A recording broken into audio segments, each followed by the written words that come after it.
हज़रत हसन बसरी रदी अल्लाह ताला अन्हु जो हज़रत मौला अली के खलीफा हैं, सिलसिले चिश्तिया, कादरिया और सिलसिले सोहरवर्दिया, तीनों सिलसिलों के आप अकेले ही पीर हैं। कौन?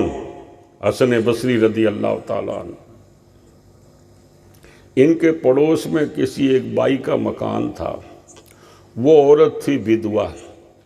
उस औरत के शोहर ने काफ़ी सारा माल छोड़ा था और एक लड़का यतीम छोड़ा था। लड़का बड़ा होकर के बाप का माल उड़ाने लगा, दोस्तों में, इधर उधर, अय्याशियों में, फितूर में, फेल में, बुरे कामों के अंदर वो पैसा उड़ाता रहा। माँ बहुत मना करती थी। इसकी माँ मुरीद हो गई थी हसन बसरी से। इसकी माँ ने कहा था कि बेटा हसन बसरी के पास चल, मगर वो कभी भी हसन बसरी के पास आया नहीं। जाना चाहिए, अल्लाह वालों के पास आया नहीं।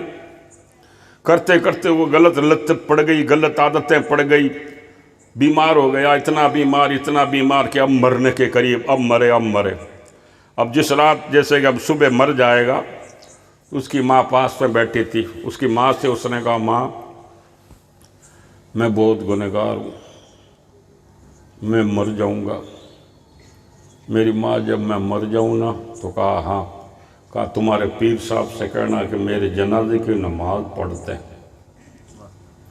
उसकी माँ ने कहा बेटा ठीक है, तेरी इतनी ख्वाहिशें, तूने जो कुछ किया अपने हिसाब से किया, और अब तो आखिरी दम में तेरा थोड़े टाइम का मेहमान रह गया बेटा। मैं तेरी कोई भी ख्वाहिश तोड़ना नहीं चाहती। मैं मेरे पीर से कहूँगी कि तेरे जनाजे की नमाज पढ़ दे। वाह साहब, उसकी माँ ने एक दिन जाकर कहा कि भाई हज़रत, मेरा लड़का बहुत बीमार है और मरने के करीब है, क्या मालूम अब सुबह निकाले नहीं निकाले, कल का दिन उसको दुनिया की हवा मिले नहीं मिले। मेरे लड़के ने कहा है कि हसन बसरी से कहना कि जनाजे की नमाज पढ़ा देवे। पूरी रात क्या मालूम निकलेगी या सुबह मर जाएगा।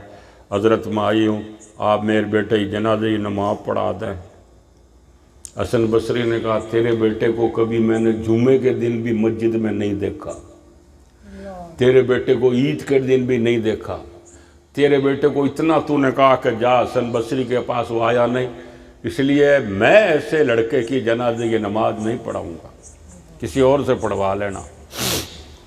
तो बेचारी मायूस हो गई, रोती रोती वापस गई। बेटे ने कहा माँ क्या बात है, रो रही हूँ? कहा क्या हुआ? कहा पीर साहब ने मना कर दिया। क्या कहा मैं जनाजे नमाज नहीं पढ़ाऊँगा। ठीक।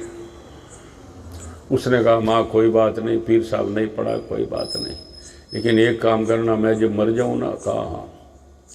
कहा मेरे गले में, मेरे बाजुओं में, खंभों में रस्सी डाल करके, रात का टाइम मर जाऊं तो रात ही को रसड़ियाँ वगैरह डाल करके, घसीट करके, जहाँ पर लोग कूड़ा करकट डालते हैं गांव के किनारे पर, वहाँ ले जा कर के मेरी लाश को पटक देना, कुछ ऊपर कचरा डाल देना, फिर कुत्ते वगैरह आएंगे, बांस वगैरह से, भूसे वगैरह नज़दीक आकर के कुत्ते मेरे को खींच करके खा लेंगे। और मेरी मौत का ऐलान मत करना, किसी को बताना मत। हाँ, जब वहाँ लाश मेरी कुत्ते वगैरह जानवर वगैरह खाएंगे तब लोग देख लेंगे ये वही आदमी। हो मेरे जनाजे की नमाज नहीं पढ़ाएंगे, कोई बात नहीं। वाह साहब, सुबह कोई जैसे 3-4 बजे इंतकाल हो गया, गुजर गया वो।